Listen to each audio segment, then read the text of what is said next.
Hello friends, welcome back to mom and that's world. मैं हूं कामना। दिवाली के बाद बहुत पोल्यूशन हो जाता है इंडिया में स्पेशली।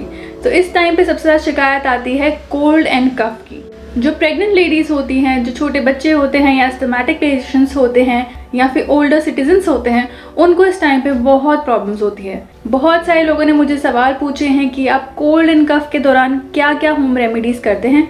तो मैंने सोचा क्यों ना मैं ये सारी होम रेमेडीज़ आप सबके साथ भी शेयर करूँ। तो आज के वीडियो में हम बात करेंगे कि सर्दी जुकाम अगर आपको एक्सपेक्टिंग टाइम पे यानी कि प्रेगनेंसी के दौरान हो जाता है तो आपके बेबी को उससे कोई इफेक्ट होगा कि नहीं होगा, इसके क्या साइंस एंड सिम्टम्स होते हैं, ये कोल्ड एंड कफ होता ही क्यों है और इसकी क्या होम रेमेडीज़ है। तो एंड तक बने रहिएगा इस वीडियो पे। और अगर अभी तक आपने हमारे चैनल को सब्सक्राइब नहीं किया है देन जल्दी से सब्सक्राइब कर लीजिए, क्योंकि मैं बहुत सारी इंपॉर्टेंट और अच्छी वीडियोज़ लेके आने वाली हूँ आप सबके लिए। और साथ में एक नोटिफिकेशन का बेल आइकन है, वो दबाना मत भूलेगा ताकि मेरे चैनल की कोई भी अपडेट हो आपको जल्दी से और सबसे पहले आ जाए। और वीडियो पसंद आए तो प्लीज़ बाकी पेरेंट्स के साथ, बाकी एक्सपेक्टिंग मॉम्स के साथ या फिर आपके फैमिली में या फ्रेंड में कोई नोन है जिनको इसकी ज़रूरत हो सकती है, प्लीज़ शेयर कीजिएगा ताकि ज़्यादा से ज़्यादा लोगों को इससे बेनिफिट हो सके। तो आइए बिना किसी डिले के शुरू करते हैं।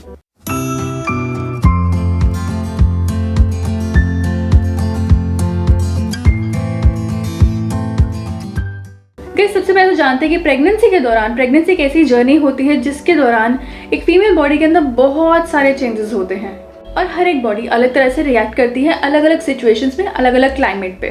तो इस वजह से काफी लोगों को कोल्ड एंड कफ हो जाता है। एंड कोल्ड एंड कफ के दौरान सबसे पहले 3 सवाल जो हर एक्सपेक्टिंग मॉम के दिमाग में आते हैं वो ये है कि क्या ये कोल्ड एंड कफ मेरे बच्चे को असर तो नहीं कर देगा, क्या मेरे बच्चे को भी इससे फ्लू हो सकता है, कहीं सर्दी जुकाम के ऐसे मेरे बच्चे पे बहुत बड़ा इफेक्ट ना हो जाए, कहीं ये ना हो कि मेरा मिसकैरेज हो जाए। तो जनरली ऐसे बहुत अजीब और गरीब सवाल आते हैं हर पेरेंट के दिमाग में।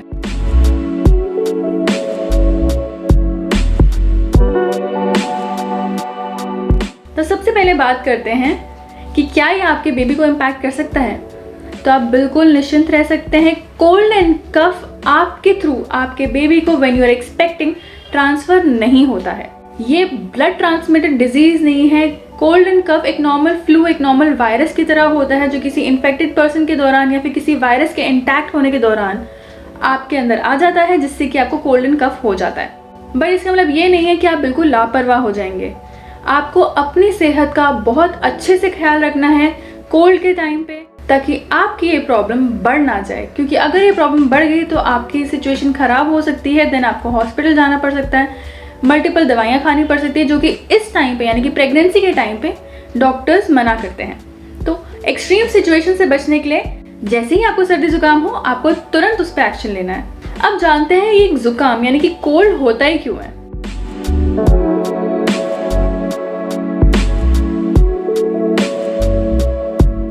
देखिए, सबसे पहले तो बहुत ही कॉमन रीज़न ये है कि वायरस की इन्फेक्शन की वजह से होता है, यानी कि हवा में कोई वायरस था जिसकी वजह से आपको कोल्ड एंड कफ की प्रॉब्लम हो गई या फ्लू हो गया।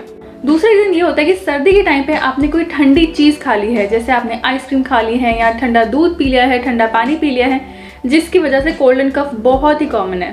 तीसरा होता है प्रेगनेंसी के दौरान आपकी इम्यूनिटी बहुत लो होती है। तो लो इम्यूनिटी के कारण अगर नॉर्मल वायरस भी हवा में होता है तो उससे भी आपको एलर्जिक रिएक्शन हो सकता है एंड कोल्ड की प्रॉब्लम हो सकती है। फोर्थ रीज़न होता है सीजन चेंज, यानी कि जैसे ही मौसम बदलता है तो कुछ लोगों को एलर्जिक रिएक्शंस होते हैं, कुछ लोगों को सीजनल रिएक्शंस होते हैं, जिसकी वजह से कोल्ड एंड कफ हो जाता है।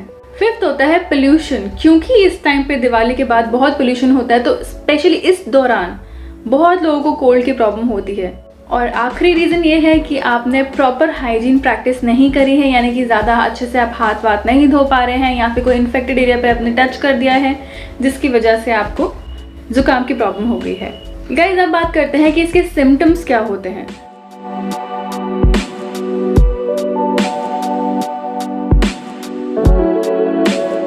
कोल्ड का सबसे पहला सिम्टम होता है ब्लॉक्ड नोज या फिर रनिंग नोज, यानी कि आपकी या तो नाक बहुत बहने लग जाएगी या फिर आपकी नोज ब्लॉक हो जाएगी, जिससे आप कंफर्टेबली ब्रीथ नहीं कर पाएंगे।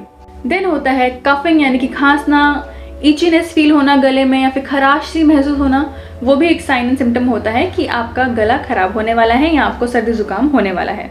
देन काफ़ी थकावट महसूस होना, काफ़ी टायर्डनेस फील करना, ये भी एक सिम्टम है कि कोल्ड की प्रॉब्लम होने वाली है। देन नेक्स्ट सिम्टम होता है हेडेक, यानी कि अगर आपको सिर में काफ़ी तेज़ दर्द हो रहा है, स्पेशली आईज़ के आसपास और इस एरिया में आपको दर्द हो रहा है, तो दैट मीन्स आपको कोल्ड का प्रॉब्लम हो चुका है। यहाँ पे आपके नोजल कंजेशन शुरू हो चुकी है, जिसकी वजह से आपको पेन शुरू हो गया है। देन होता है लो ग्रेड फीवर होना, यानी कि 100 से नीचे अगर आपका फीवर चल रहा है, यानी कि आपको सर्दी जुकाम का प्रॉब्लम हो चुका है। तो अब बात करते हैं गाइस, अगर आपको सर्दी जुकाम की प्रॉब्लम हो गई है तो क्या क्या होम रेमेडीज आपको करनी चाहिए एज एन एक्सपेक्टिंग मॉम, क्योंकि जनरली मेडिसिन अलाउड नहीं होती हैं प्रेगनेंसी के दौरान, क्योंकि वो बच्चे को प्रॉब्लम कर सकती हैं। तो इसलिए मेडिसिन की जगह ना यूज़ करके हम घर के कुछ ऐसे इलाज कर सकते हैं जिससे कि आपकी कोल्ड की प्रॉब्लम झटपट गायब हो सकती है। तो आइए देखते हैं वो क्या तरीके हैं।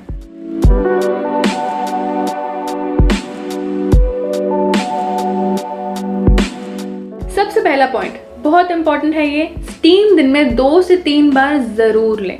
स्टीम आपके नोज़ में जितनी भी कंजेशन होगा, जितनी भी ब्लॉकेज होगी, जो कोल्ड आपके यहाँ पे जमा हुआ है, वो सारा निकाल देगी, जिससे कि आप इजीली ब्रीथ कर पाएंगे। आपके सिर में अगर दर्द है तो इससे आपको काफ़ी आराम मिलेगा और आप इजीली सो पाएंगे और आराम कर पाएंगे। देन नेक्स्ट पॉइंट इज, आप पिलो का इस्तेमाल ज़रूर करें। इस टाइम पे अपने सर के नीचे अच्छे से पिलो रख के ज़रूर सोइएगा, ताकि आपके हेड की पोजीशन थोड़ी सी उठी हो, जिससे कि आपकी जो नोज़ ब्लॉक है वो आपको ज़्यादा तंग ना करे रात को, या फिर जब भी आप सोना चाहते हैं तब, और आप इजीली आराम से सो सकें। तीसरा पॉइंट, जितना हो सके अपने सिर को कवर्ड रखें। आप चाहे तो स्कार्फ बांध सकती हैं, कैप पहन सकती हैं, हैट पहन सकती हैं, किसी भी तरह से अपने सिर को ढक के रखें जिससे कि ठंड ना चढ़े, क्योंकि कहते हैं सबसे पहले ठंड चढ़ती है आपके सिर से। चौथा पॉइंट, आप रोज़ सुबह उठ के, अगर आपको जुकाम की प्रॉब्लम हो गई है, रोज़ सुबह उठ के गुनगुने पानी में 1 चम्मच शहद और 2-3 ड्रॉप्स लेमन के यानी कि नींबू के डाल सकती हैं, उसको घोल करके उसको पी जाइए अराउंड 1 कप, और आप देखेंगे 2 से 3 दिन में ही आपको बहुत आराम मिलेगा। वो इसलिए क्योंकि एक तो लेमन में एंटीबॉडीज़ होती हैं जिससे कि आपको इन्फेक्शन से फाइट करने की ताकत मिलती है, क्योंकि इसके अंदर विटामिन सी होता है। दूसरा, हनी में अगर आप हनी लेते हैं तो आपके गले को बहुत आराम मिलता है, बहुत सूदिंग लगता है। अगर आप उसके साथ ल्यूकवार्म वाटर लेते हैं तो वो और अच्छे से इफेक्ट करता है। तो ये सारी प्रॉपर्टीज़ कंबाइन होके आपको बहुत रिलीफ देंगी। देन 5वां पॉइंट इज देसी घी के ड्रॉप्स, यानी कि घर का जो देसी घी होता है उसको हल्का सा पिघाल करके अपने दोनों नोस्ट्रल्स में 2-2 ड्रॉप्स डाल दें, और ये सोने से पहले करें। इससे आप देखेंगे आपको काफ़ी आराम मिलेगा। आपका जुकाम 2-3 दिन में ही आपको दिखेगा कितना रिलीफ मिल गया है। देन नेक्स्ट बहुत इंटरेस्टिंग पॉइंट है गाइज, कोकोनट ऑयल के अंदर हल्का सा ड्रॉप ऑफ कपूर डाल के मिक्स करके अपने दोनों नोस्ट्रल्स पे और अपने गले पे और अपने हाथों पे और पैरों पे लगा लीजिए। इससे आपको बहुत जल्दी आराम मिलेगा। देन 7th पॉइंट इज, घर में हर एक के अजवाइन तो होती ही है। तवे पे हल्के से अजवाइन को गर्म कर लीजिए और उसको एक अपने कपड़े की पोटली लीजिए, उस अजवाइन को डाल दीजिए उसके अंदर, और साथ में कपूर का एक छोटा सा टुकड़ा डाल दीजिए। इस पोटली को बंद कर लीजिए और पूरे दिन अपने पास रखिए, सोते वक्त अपने पास रखिए, और जितना हो सके इसको हर थोड़ी देर में सूंघते रहिए। उससे भी आपको काफ़ी आराम मिलेगा। ये एक नेचुरल विक्स की तरह काम करता है, क्योंकि अगर आप डायरेक्टली विक्स लगाएंगे तो चेस्ट कंजेशन होने के चांसेस बहुत बढ़ जाते हैं, इसलिए वो रेकमेंडेड नहीं होता। तो इसलिए नेचुरल विक्स की तरह इसको इस्तेमाल कर सकते हैं, बहुत ही जल्दी आपको असर दिखेगा। 8th पॉइंट इज, अपने लिक्विड्स का इंटेक बढ़ा दीजिए। स्पेशली अगर सर्दियों के टाइम पे आपको जुकाम हो गया है तो सूप्स अच्छे से लीजिए, या गर्मियों के टाइम पे हुआ है तो आप जितना हो सके जूसेस लीजिए, पानी लीजिए, ल्यूकवार्म वाटर लीजिए, ताकि आपकी बॉडी से लिक्विड का इंटेक कम ना हो, और जितना पानी पिएंगे इंटॉक्सिन्स जितने भी हैं वो सब निकल जाएंगे। 9th पॉइंट इज, खाने में अपने चाहे रोटी हो, चाहे सब्जी हो, चाहे कुछ भी आप खा रहे हो, चाहे फ्रूट्स क्यों ना खा रहे हो, उसमें काली मिर्च का पाउडर ज़रूर डालें। इसके इस्तेमाल करने से बहुत ही जल्दी जुकाम और गले खराब दोनों में राहत मिलती है।